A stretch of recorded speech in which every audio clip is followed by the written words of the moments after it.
İran parlamentinin Milli Təhlükəsizlik Komitəsinin sədri bildirib ki, Tehran zənginləşdirilmiş uran ehtiyatını üçüncü bir ölkəyə köçürmək niyyətində deyil və bunun Vaşinqtonla mümkün razılaşma ətrafında müzakirə olunan məsələlərdən biri olması iddiasını rədd edib. Bu barədə İbrahim Əzizi Rusiyanın Sputnik agentliyinə danışıb.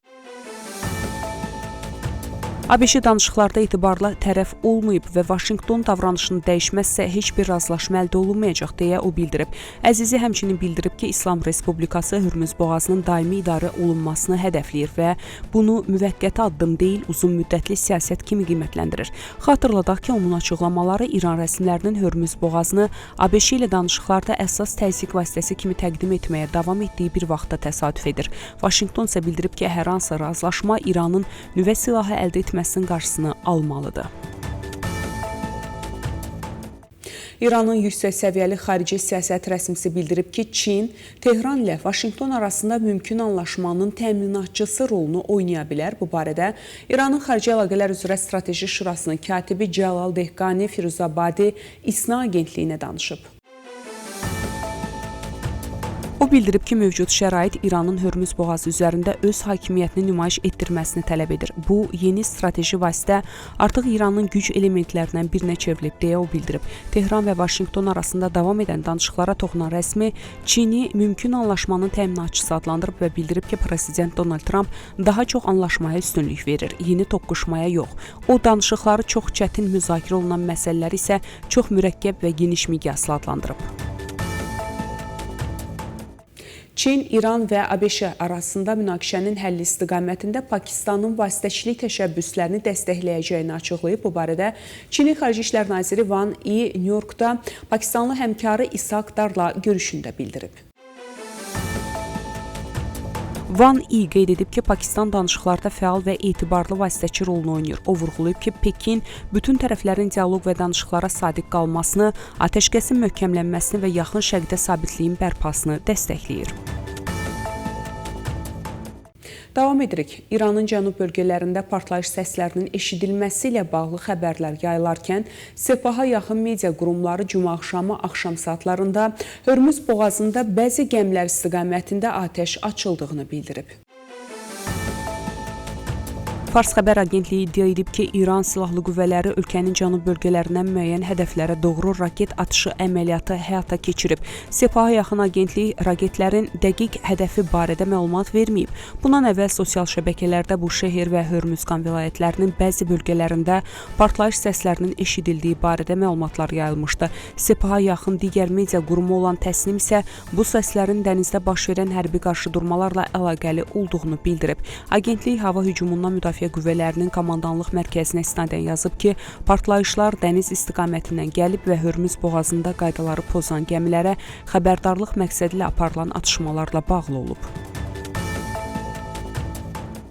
Fələstin və İraq Xarici İşlər Nazirlikləri İslam Respublikasının Küveytə qarşı raket və pilotsuz təyyarə hücumlarını pisləyib. Bu barədə hər iki ölkənin Xarici İşlər Nazirliklərinin bəyanatında bildirilib. Fələstin Xarici İşlər Nazirliyi hücumları iyrənc adlandırıb və Küveytlə tam həmrəy olduğunu bildirib. İraq Xarici İşlər Nazirliyi isə təhlükəsizliyə qarşı hər hansı bir təhdidin yol verilməz olduğunu qeyd edib. Qeyd edək ki, ABŞ-nin İranın Bəndər Abbas şəhərinə son hücumlarından sonra İran Küveytə raket və pilotsuz təyyarələrlə hücum edib. ABŞ Prezidenti Donald Trump İranla aparılan danışıqlarda sanksiyaların ləğvi və ya Tehranın dondurulmuş vəsaitlərinin azad edilməsi məsələsinin müzakirə olunmadığını bildirib. Trump Nazirlər Kabinetinin iclasında deyib, biz sanksiyaların yüngülləşdirilməsi və ya dondurulmuş vəsaitlərin azad edilməsi barədə ümumiyyətlə danışmırıq. Biz onların özlərinə məxsus olduğunu iddia etdikləri vəsaitlərə nəzarət edirik. O əlavə edib ki, İran yalnız davranışını dəyişəcəyi təqdirdə həmin vəsaitlərə çıxış əldə edə bilər. Vaşinqtonun İranla bağlı səbri sonsuz deyil, bunu ABŞ Maliyyə Naziri Scott Bessent bildirib. O qeyd edib ki, Prezident Donald Trump prioritet olaraq diplomatik razılaşmaya üstünlük verir. Bununla yanaşı, danışıqlar nəticəsiz qalarsa, ABŞ yenidən hərbi zərbələrə qayıda bilər. Bessent vurğulayıb ki, indiyənədək atılan addımlar müdafiə xarakterli olub. Tramp danışıqların yeni detalını açıqlayıb. O bildirib ki, İran yüksək səviyyədə zənginləşdirilmiş uran ehtiyatlarından imtina etməlidir və bunun sanksiyaların ləğvi ilə heç bir əlaqəsi yoxdur. ABŞ prezidenti PBS telekanalına deyib, onlar yüksək həddə zənginləşdirilmiş urandan imtina edəcəklər, amma bu sanksiyaların ləğvi qarşılığında olmayacaq. Məlumatlara görə İranın 60% zənginləşdirilmiş 400 kiloqramdan çox uran ehtiyatı var. ABŞ prezidenti Donald Trump bildirib ki, İran danışıqları yaxşı aparsa da, onların zəiflədilmiş hərbi gücü Vaşinqtona istədiyi şərtləri qəbul etdirmək üçün üstünlük verir. Onlar hiləgərdilər, amma bütün kartlar bizim əlimizdədir. Çünki biz onları hərbi baxımdan məğlub etmişik, deyə Trump bildirib.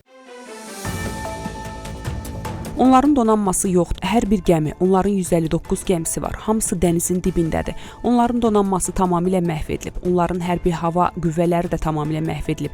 Donald Trump əlavə edib ki, ABŞ üçün faydalı olmayan hər hansı razılaşma Tehranın keçməməli olduğu qırmızı xəttdir.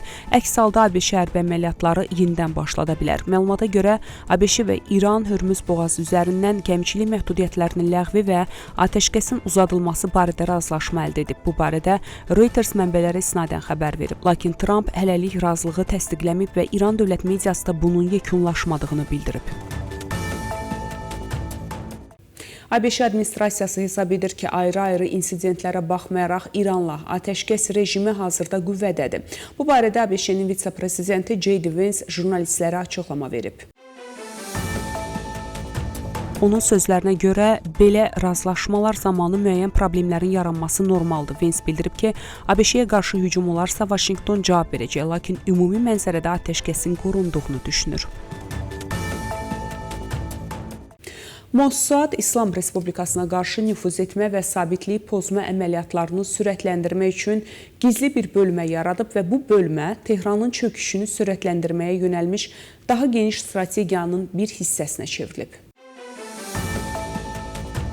İsrail qəzeti bildirib ki, bu bölmə David Barneya Mossad rəhbəri olduqdan sonra 2021-ci ildə yaradılıb. Bölmə ilkin mərhələdə İranın yüksək vəzifəli rəsmilərini təsir mövqelərindən uzaqlaşdırmaq üçün istifadə olunub. Yalnız o adı ilə təqdim olunan keçmiş şöbə rəhbəri İsrail Hayoma deyib ki, bu cür əməliyyatlar sui-qəsddən daha ucuz və daha sadədir və Mossad artıq İranda bir neçə yüksək vəzifəli şəxsin vəzifədən uzaqlaşdırılmasına səbəb olub. O bildirib ki, İran rejiminin devrilməsi Mossadın əsas missiyalarından birinə çevrilib və son əməliyyatların tamamlanmış kampaniya deyil, uzunmüddətli prosesin bir hissəsi olduğunu vurğulayıb. Biz İranla işimizi bitirməmişik, biz hələ yeni başlayırıq, deyə o bildirib.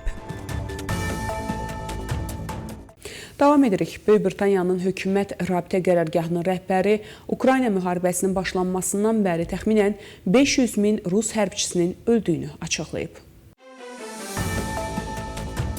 O bildirib ki, yeni kəşfiyyat məlumatları Vladimir Putinin döyüş meydanında ağır itkilərlə üzləşdiyini və Rusiya ordusunun yüz minlərlə hərbçisini itirdiyini göstərir. Bu rəqəmin Hollandiya kəşfiyyat qurumlarının və müstəqil Rus media orqanlarının yaydığı hesablamalarla da uyğunluq təşkil etdiyi qeyd olunur. Britaniyalı rəsmilər eyni zamanda xəbərdarlıq ediblər ki, Rusiya Avropada kritik infrastruktur obyektlərini, təchizat zəncirlərini və demokratik institutları hədəf almağa davam edir.